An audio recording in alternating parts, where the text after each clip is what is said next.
എല്ലാവർക്കും നമസ്കാരം. ഇന്നത്തെ പത്രത്തിലെ പ്രധാന വാർത്തകളും വിശേഷങ്ങളും. ഏറ്റവും ആദ്യം മലയാള മനോരമയാണ്. മലയാള മനോരമയിലെ ഇന്നത്തെ പ്രധാന വാർത്തകൾ. ഒന്ന്, ഏറ്റവും പ്രാധാന്യത്തോടെ നൽകിയിട്ടുള്ളത് വൻകിട സംരംഭങ്ങൾ വിപുലമായ അധികാരങ്ങളുടെ പുതിയ നിയമം വരുന്നു, പ്രത്യേക നിക്ഷേപ മേഖല. ലൈസൻസ് ഉൾപ്പെടെ എല്ലാ അനുമതികൾക്കും സംസ്ഥാന മേഖലാ ബോർഡുകൾ. ക്രമസമാധാന പാലന ചുമതലയും ബോർഡിന്. തദ്ദേശ സ്ഥാപനങ്ങൾക്ക് ഇടപെടാനാകില്ല.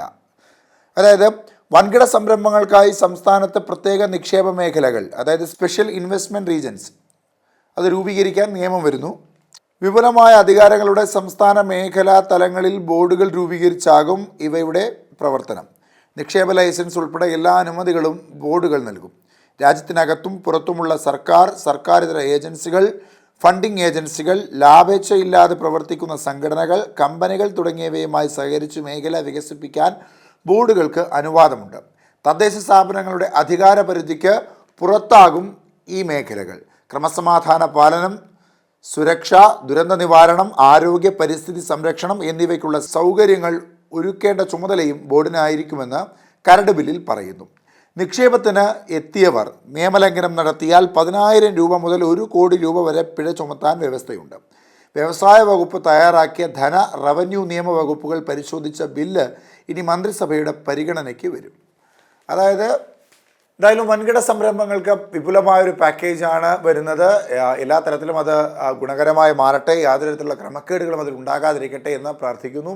എന്തായാലും പുതിയ ഒരു വികസനത്തിൻ്റെ, സാമ്പത്തിക ഭദ്രതയുടെ അല്ലെങ്കിൽ ഉയർച്ചയുടെ, സാമ്പത്തിക ഉയർച്ചയുടെ ഒക്കെ വലിയൊരു വികസനമായി മാറട്ടെ എന്ന് ആശംസിക്കുന്നു. മറ്റൊന്ന്, തൊണ്ടി മുതൽ കൃത്രിമം, ആന്റണി രാജു MLA വിചാരണ നേരിടണം എന്നുള്ള വാർത്തയാണ്. വിചാരണ 1 വർഷത്തിനുള്ളിൽ പൂർത്തിയാക്കണമെന്ന് സുപ്രീം കോടതി. മുൻ മന്ത്രിയും ജനാധിപത്യ കേരള കോൺഗ്രസ് നേതാവുമായ ആന്റണി രാജു MLAക്കെതിരെ തൊണ്ടി മുതൽ കേസിലെ ക്രിമിനൽ നടപടി സുപ്രീം കോടതി പുനഃസ്ഥാപിച്ചു. 2 പതിറ്റാണ്ടായ കേസിൽ നീതി ഉറപ്പാക്കാൻ വിചാരണ 1 വർഷത്തിനുള്ളിൽ പൂർത്തിയാക്കാനും വിചാരണ നടക്കുന്ന നെടുമങ്ങാട് കോടതിയിൽ ആന്റണി രാജു 1 മാസത്തിനുള്ളിൽ ഹാജരാകണമെന്നും ജഡ്ജിമാരായ CT രവികുമാർ, സഞ്ജയ് കരോൾ എന്നിവരുടെ ബെഞ്ച് ഉത്തരവിട്ടു. ലഹരിക്കേസിൽ പിടിയിലായ വിദേശിയെ രക്ഷിക്കാൻ അഭിഭാഷകനായ ആന്റണി രാജു കോടതിയിൽ നിന്ന് തൊണ്ടി മുതലായ അടിവസ്ത്രം ജീവനക്കാരന് കൈക്കൂലി നൽകി രഹസ്യമായി വാങ്ങി ചെറുതാക്കി മടക്കിയെന്നാണ് കേസ്. ക്രിമിനൽ കേസ് അസാധുവാക്കിയ ഹൈക്കോടതി ഉത്തരവ് റദ്ദാക്കിക്കൊണ്ടാണ് സുപ്രീം കോടതി ഇടപെടൽ. എന്തായാലും ഇടതുപക്ഷത്തെ സംബന്ധിച്ച് ഇടതുപക്ഷത്തിൻ്റെ ഏറ്റവും പ്രധാനപ്പെട്ട നേതാവാണ് ആന്റണി രാജു. ഒരു ഘടകകക്ഷി MLA ആണെങ്കിൽ പോലും സ്വാധീനമേറെ ചെലുത്താൻ കഴിയുന്നൊരു നേതാവാണ്. എങ്കിൽ ഈ വിഷയം ഇപ്പോൾ ഇടതുപക്ഷത്തിന് മറ്റൊരു പ്രധാനപ്പെട്ട ചോദ്യചിഹ്നമായി നിൽക്കും. മുണ്ടേല രാജീവ് ഗാന്ധി സഹകരണ സംഘം മുൻ പ്രസിഡന്റ് മരിച്ച നിലയിൽ മൃതദേഹം കണ്ടെത്തിയത് റിസോർട്ടിൽ സാമ്പത്തിക ക്രമക്കേടെന്ന പരാതിയെ തുടർന്ന് കേസെടുത്തിരുന്നു. വെള്ളനാട് മുണ്ടേല രാജീവ് ഗാന്ധി റെസിഡൻസ് വെൽഫെയർ സഹകരണ സംഘം മുൻ പ്രസിഡന്റ് മുണ്ടേല കൃഷ്ണകൃപയിൽ M മോഹനകുമാറിനെ തേക്കുപാറയിലെ സ്വകാര്യ റിസോർട്ടിൽ തൂങ്ങി മരിച്ച നിലയിൽ കണ്ടെത്തി. സാമ്പത്തിക ക്രമക്കേട് നടന്നെന്ന നിക്ഷേപകരുടെ പരാതിയിൽ മോഹനകുമാറിനെതിരെ അരുവിക്കര സ്റ്റേഷനിൽ 31 കേസുകൾ രജിസ്റ്റർ ചെയ്തിട്ടുണ്ട്. തുടർന്ന് ഒളിവിലായിരുന്നു. മൃതദേഹത്തിന് സമീപത്ത് നിന്ന് പോലീസ് കണ്ടെത്തിയ ആത്മഹത്യാക്കുറിപ്പിൽ സഹകരണ സംഘത്തെ ചിലർ അപകീർത്തിപ്പെടുത്തി നശിപ്പിച്ചെന്ന പരാമർശങ്ങളുണ്ട്. എന്തായാലും നിയമത്തിൻ്റെ വഴിക്ക് പോകട്ടെ. ദിനചിത്രം. ഒരേയൊരു ലക്ഷ്യം. പെരുമ്പാവൂരിൽ നിന്ന് കോട്ടയം വഴി പമ്പയിലെത്താൻ 170 കിലോമീറ്ററാണ് ദൂരം. വാഹനത്തിൽ 4.5 മണിക്കൂർ യാത്ര. പക്ഷേ 6 ദിവസം മുൻപാണ് സ്വദേശമായ പെരുമ്പാവൂരിൽ നിന്ന് സുമിത് നാഗർ ശബരിമലയ്ക്കുള്ള യാത്ര ആരംഭിച്ചത്. കണക്കുകൂട്ടൽ ശരിയായാൽ 18ാം പടി കയറി അയ്യപ്പ ദർശനം നടത്താൻ ഇനി 5 ദിവസം കൂടി വേണം. 11 ദിവസത്തിൻ്റെ ചക്രപ്പലകയിൽ ഇരുന്നാണ് സുമിത് സഞ്ചരിക്കുന്നത്. പമ്പയിൽ നിന്ന് ശബരിമലയിലേക്ക് ഡോഡിയിലാണ് പോവുക. മുംബൈയിലാണ് ഇപ്പോൾ താമസം. മണ്ഡലകാലമാണ്. ശാസ്താവിനെ കാണാൻ എല്ലാവരും ഭക്തി നിർഭരമായി അവിടെ എത്താറുണ്ട്. എന്തായാലും ഇത് വളരെ മനോഹരമായ അല്ലെങ്കിൽ ഭക്തിസാന്ദ്രമാർന്ന, വിശ്വാസികളെ സംബന്ധിച്ച് ആത്മവിശ്വാസം നൽകുന്ന, ശബരിമലയിൽ പോകാൻ കൊതിക്കുന്നവർക്ക് കുറച്ചുകൂടി ഒരു ഉന്മേഷം നൽകുന്ന ഒരു വാർത്തയും ചിത്രവും ഒക്കെയാണിത്. ബഹിരാകാശത്ത് വിത്ത് മുളപ്പിക്കാൻ ISRO. ബഹിരാകാശത്ത് ഉപഗ്രഹത്തിനുള്ളിൽ പയർ വിത്ത് മുളപ്പിക്കാനൊരുങ്ങുകയാണ് ISRO. അടുത്ത മാസം PSLV C-60 റോക്കറ്റിൽ വിക്ഷേപിക്കുന്ന സ്പാഡക്സ് ഇരട്ട ഉപഗ്രഹങ്ങൾക്കൊപ്പം മറ്റൊരു പേടകത്തിലാകും ഇതും കൊണ്ടുപോവുക. എന്നാലും നമ്മുടെ പറമ്പിലൊക്കെ പയർ മുളച്ചു നിൽക്കുന്നത് പോലെ ഇനി ബഹിരാകാശത്തും പയറൊക്കെ മുളച്ചു നിൽക്കുന്നത് കാണാൻ സാധിക്കട്ടെ. പുതിയൊരു പരീക്ഷണത്തിന് തയ്യാറെടുക്കുകയാണ് ISRO. വളരെ രസകരമായൊരു പരീക്ഷണം. എന്തായാലും എല്ലാവിധ ആശംസകളും നേരുന്നു. കുഞ്ചുകുറുപ്പ് എന്ന മലയാള മനോരമയുടെ കാർട്ടൂൺ പരമ്പരയിൽ BJPയുടെ അടുക്കളയിലെ വിഭവങ്ങൾ വിൽക്കുന്ന കൗണ്ടറാണ് CPM എന്ന് KC വേണുഗോപാൽ പറയുന്നു. ഡിസ്കൗണ്ട് ഉണ്ടെങ്കിൽ ആരും ആരെയും വാങ്ങും എന്നുള്ളതാണ് അതിന് തലക്കെട്ടായി നൽകിയിട്ടുള്ളത്. മഹാരാഷ്ട്രയിൽ NDA ജാർഖണ്ഡിലും മുൻതൂക്കം. മഹാരാഷ്ട്രയിൽ ഭരണ തുടർച്ച പ്രവചിച്ച് എക്സിറ്റ് പോൾ. അതിൽ 2019 കണക്ക് 60% മഹാരാഷ്ട്രയിൽ പോളിംഗ് നടന്നു, 61% കഴിഞ്ഞ തവണ നടന്നു. ജാർഖണ്ഡിൽ 67.31% നടന്നു, കഴിഞ്ഞ തവണ 65.18% നടന്നു. അപ്പോൾ ഇത് രണ്ടും, ഈ പോളിംഗ് ശതമാനം കുറഞ്ഞ മഹാരാഷ്ട്രയും പോളിംഗ് ശതമാനം കൂടിയ ജാർഖണ്ഡും ഒക്കെ BJP ഗുണകരമായി മാറുമെന്നാണ് എക്സിറ്റ് പോൾ ഫലങ്ങളെല്ലാം ഒന്നടങ്കം പറയുന്നത്. അതിൽ ദൈനിക് ഭാസ്കർ ഉണ്ട്, PMark ഉണ്ട്, മാട്രിക്സ് ഉണ്ട്, പീപ്പിൾസ് പൾസ് ഉണ്ട്, ലോക്ഷാഹി മറാഠി രുദ്രയുണ്ട്, ചാണക്യ സ്ട്രാറ്റജീസ് ഉണ്ട്, ആക്സിസ് മൈ ഇന്ത്യ ഉണ്ട്, ടൈംസ് നൗ ഉണ്ട്, ഇലക്ട്രൽ എഡ്ജ് ഉണ്ട്. അർജന്റീന ടീമിനൊപ്പം മെസ്സിയും വരും എന്ന് മന്ത്രി പറഞ്ഞു. സന്ദർശനം ഉറപ്പായെന്ന കായിക മന്ത്രി V അബ്ദുറഹ്മാൻ 2025 ഒക്ടോബർ നവംബർ മാസങ്ങളിൽ വരും എന്ന് പറയുന്നു. അതായത് അടുത്ത വർഷം ഒക്ടോബർ നവംബർ മാസങ്ങളിലായി സൂപ്പർ താരം ലയണൽ മെസ്സി ഉൾപ്പെടുന്ന അർജന്റീന ഫുട്ബോൾ ടീമിൻ്റെ കേരള സന്ദർശനം ഉറപ്പായെന്ന് കായിക മന്ത്രി V അബ്ദുറഹ്മാൻ അറിയിച്ചു. 1.5 മാസത്തിനകം അർജന്റീന ഫുട്ബോൾ അസോസിയേഷൻ പ്രതിനിധികൾ കേരളം സന്ദർശിക്കും.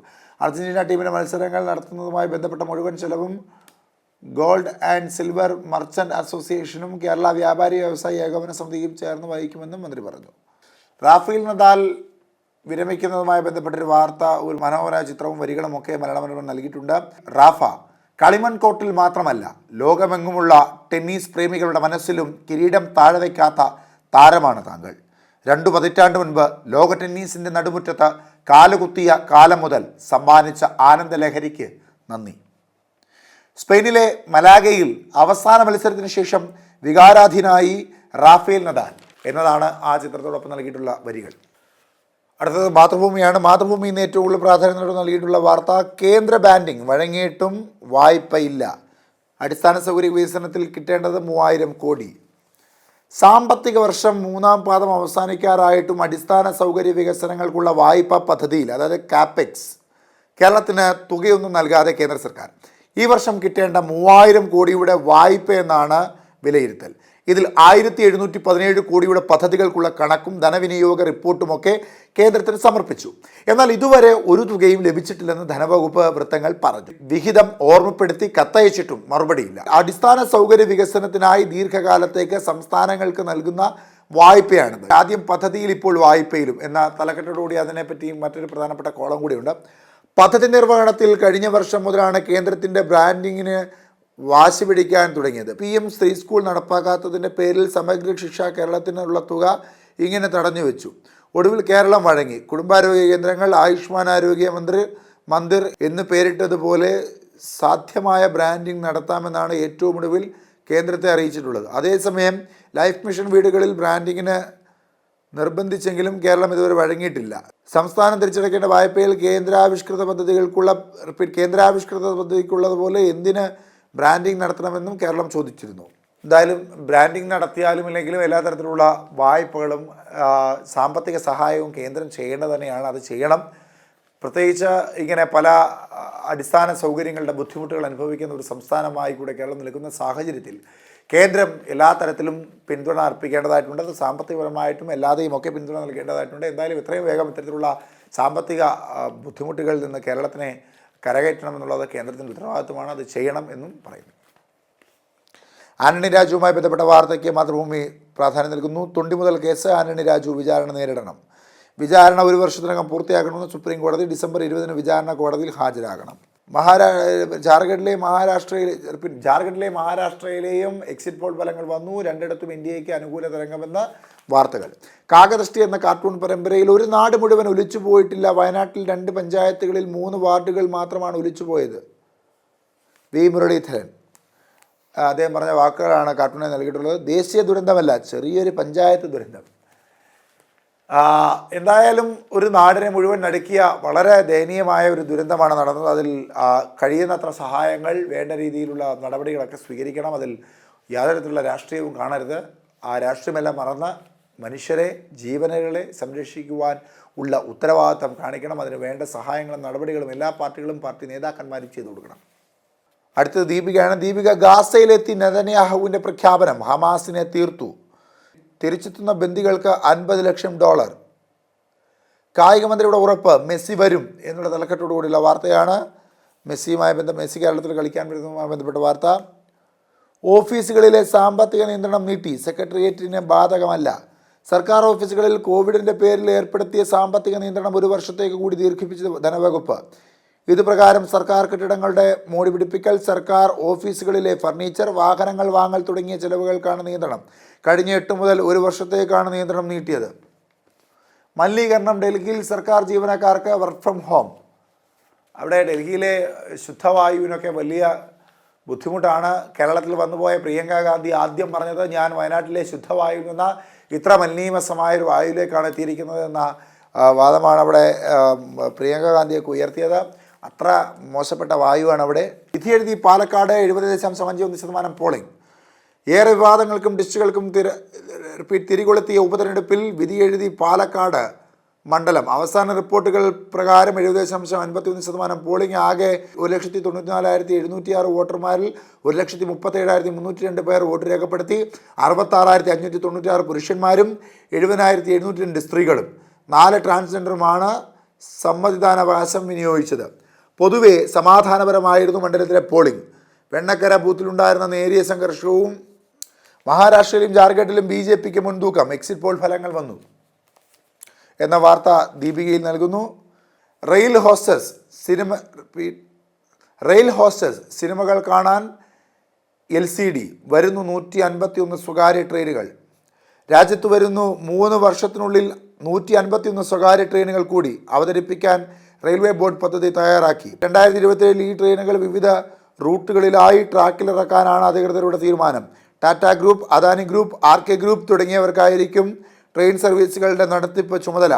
ഇവർ ഇക്കാര്യത്തിലുള്ള താൽപ്പര്യം റെയിൽവേയെ അറിയിച്ചു കഴിഞ്ഞു. കൂടുതൽ തൊഴിലവസരങ്ങൾ സൃഷ്ടിക്കുക, ആധുനിക സാങ്കേതിക വിദ്യകൾ ഉപയോഗപ്പെടുത്തുക, യാത്രക്കാർക്ക് അന്താരാഷ്ട്ര നിലവാരത്തിലുള്ള സൗകര്യങ്ങൾ ഏർപ്പെടുത്തുക എന്നീ ലക്ഷ്യങ്ങളാണ് സ്വകാര്യവൽക്കരണം വഴി റെയിൽവേ ലക്ഷ്യമിടുന്നത്. ഈ സ്വകാര്യവൽക്കരണങ്ങളുടെ എല്ലാം ചില ദോഷഫലങ്ങൾ കൂടിയുണ്ട്, അതുകൂടി പരിഗണിക്കണം എന്നുള്ളതാണ് ഇതിൽ പറയാനുള്ളത്. തൊണ്ടിമുതൽ കേസിൽ ആന്റണി രാജുവിന് തിരിച്ചടി എന്ന വാർത്തയും ദീപിക നൽകുന്നു. മാധ്യമത്തിൽ മഹാരാഷ്ട്രയിലും ജാർഖണ്ഡിലെയും തെരഞ്ഞെടുപ്പുമായി ബന്ധപ്പെട്ട വാർത്ത നൽകുന്നു. ഇനി ഇഞ്ചോടിഞ്ച് എന്നുള്ളതാണ് തലക്കെട്ട്. പാലക്കാട്ടെ പോളിംഗ് 70.51% എന്ന വാർത്ത മാധ്യമവും നൽകുന്നു.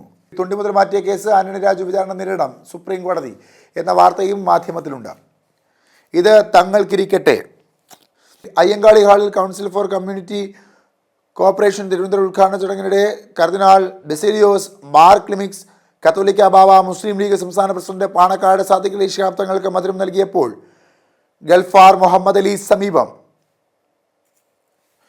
ഈ വാർത്തയ്ക്ക് ഇപ്പോൾ പ്രാധാന്യമേറെയാണ്, ഈ ചിത്രത്തിനും പ്രാധാന്യമേറെയാണ്. മുൻപും വിഷയം അടക്കമുള്ള കാര്യങ്ങൾ നടക്കുന്ന സാഹചര്യത്തിൽ ഇത്തരത്തിലുള്ള വാർത്തകൾക്ക് പ്രാധാന്യമേറെയുണ്ട്. മതസൗഹാർദ്ദപരമായ ചില വാർത്തകൾ.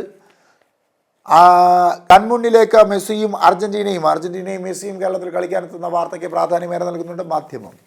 കേരള കൗമുദി മെസ്സി എത്തുന്ന വാർത്തയ്ക്ക് പ്രാധാന്യമേറെ നൽകുന്നു. ഫുട്ബോൾ മെസ്സിഹായെ വരവേൽക്കാൻ കേരളം എന്നുള്ളതാണ് തലക്കെട്ട്. ചിലവ് 100 കോടി. സാമ്പത്തികപരമായ ഇത്ര വലിയ ബുദ്ധിമുട്ടുകൾ നേരിടുന്ന സാഹചര്യത്തിൽ 100 കോടി ഗുണകരമാണോ, 100 കോടിയുള്ള ചിലവ് ഗുണകരമാണോ എന്ന ചോദ്യത്തിന് വലിയ സാമ്പത്തിക നേട്ടം അതിലൂടെ ഉണ്ടാകുമെന്നാണ് കായികമന്ത്രി അടക്കമുള്ള ഇടതുപക്ഷ നേതാക്കന്മാരെല്ലാം പറയുന്നത്.